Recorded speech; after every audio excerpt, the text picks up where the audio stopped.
Mes chers amis, je voulais vous souhaiter Purim Sameach, une bonne fête de Purim. Et surtout, n'oubliez pas, en ce jour de Purim, on a le droit de penser au verre de l'amitié. Alors pensez à tous les amis. Chag Sameach. Purim, pour certains, c'est un conte de fées. C'est une histoire banale qui va permettre à nos enfants de se déguiser, à faire la fête, et à nous de manger un bon festin et de pouvoir boire quelques petits verres. Et pourtant, c'est une histoire qui est contée dans le Tanakh, dans la Bible. Et lorsqu'une histoire est racontée dans la Bible, elle est vraie. Elle a réellement eu lieu. Et si elle a réellement eu lieu, il faut essayer de comprendre le contexte de cette histoire. L'histoire d'Achashvérosh. Vaïe bimé Achashvérosh. Et ce fut à l'époque d'Assuérus. Oui, Assuérus le Grand, vous savez, celui qui gouvernait sur 127 provinces.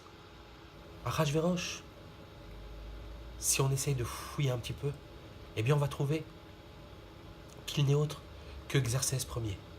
La majeure partie des historiens, je dis la majeure partie, pas tous, mais la plupart des historiens, pensent qu'Achashvérosh n'est autre que Xerxès Ier.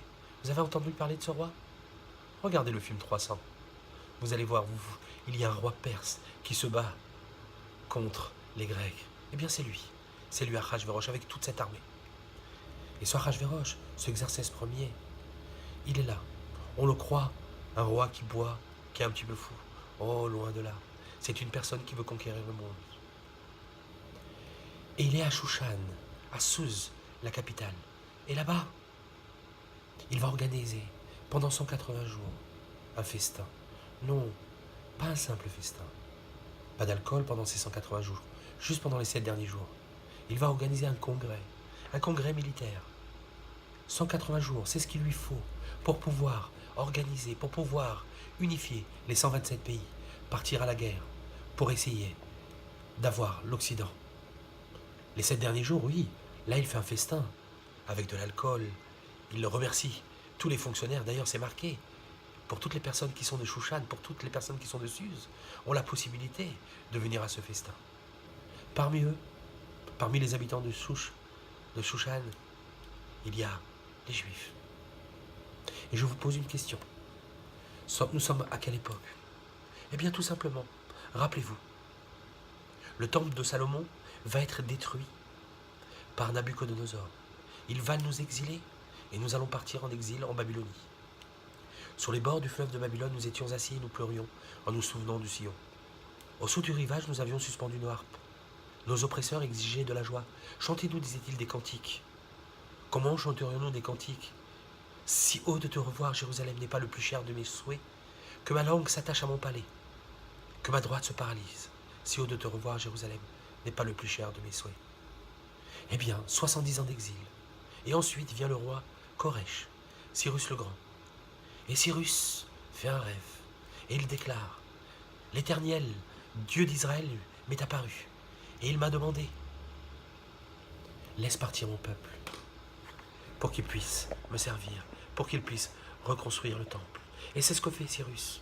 Il dit, toute personne du peuple juif, toute personne qui désire repartir en Israël, rebâtir le temple, peut repartir. Et vous savez quoi? Très peu sont partis. Zérobabel, le descendant de la tribu de David, quelques aventuriers, quelques jeunes, quelques brigands qui voulaient recommencer leur vie, mais la majeure partie du peuple ne part pas. Ils ne partent pas, ils restent. Et on se retrouve 60 ans après la déclaration de Cyrus, la déclaration qui nous a permis de retourner en terre d'Israël. Et pourtant, les Juifs sont à Shushan. Les Juifs sont là. Parmi eux, Mardoché, Mordechai, c'est bizarre. Si on regarde dans les annales de Perse, on retrouve en réalité Mardouk, grand chef militaire. Mardouk, Rachi d'ailleurs, nous parle, dans son commentaire sur la Megillah, il nous parle que Mordechai était un grand chef militaire du roi Xerxès Ier, du roi Achashvérosh. Eh oui, on pensait peut-être que Mordechai était né avec les titites, une grande kippa, des péotes, une barbe blanche, peut-être même un streimel. Et bien pourtant Mordechai. D'ailleurs la Megillah nous le dit, même Aman ne sait pas qu'il est juif. Il a fallu qu'on vienne et qu'on lui dise, tu sais, Mardoché il est juif. Vous savez pourquoi? Parce que lorsqu'on est en exil, lorsque ça fait quelques générations qu'on est en exil, eh bien on ne s'appelle plus Jack, Georges, Jean, pardon, on ne s'appelle plus Avram Moshe ou Aaron, on s'appelle Jack, Georges, Jean, Christophe, eh oui, même Christophe. La preuve, Mardoché Mordechai, ce n'est autre que le nom de Marduk, un dieu babylonien. Esther, c'est Istar. Alors je vous pose la question. 60 ans après la déclaration de Koresh, que font les Juifs à Shushan?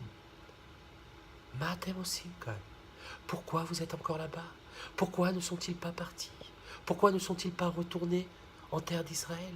Ils ont eu la possibilité. Dieu leur a donné la possibilité par l'intermédiaire de Cyrus le Grand. Et pourtant, ils sont encore là. Et la question, elle se pose encore aujourd'hui. Que font encore les Juifs en exil?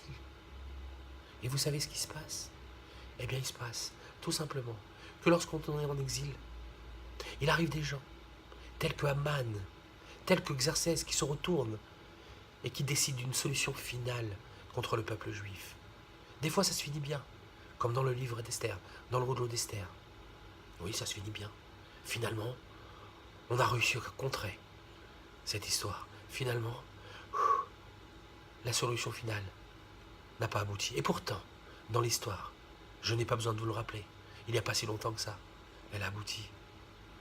Alors Dieu nous envoie des messages et nous le dit, si vous ne partez pas de vous-même, peut-être que tout se passera bien, mais peut-être que non.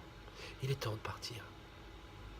Il y a quelques années, en 1948, nous avons enfin pu reconstruire un pays. Nous avons enfin pu revenir sur notre terre. Ne faites pas comme les Juifs de Shushan. Ne restez pas là-bas. Réfléchissez et préparez-vous à venir nous rejoindre en terre d'Israël. Chag Sameach.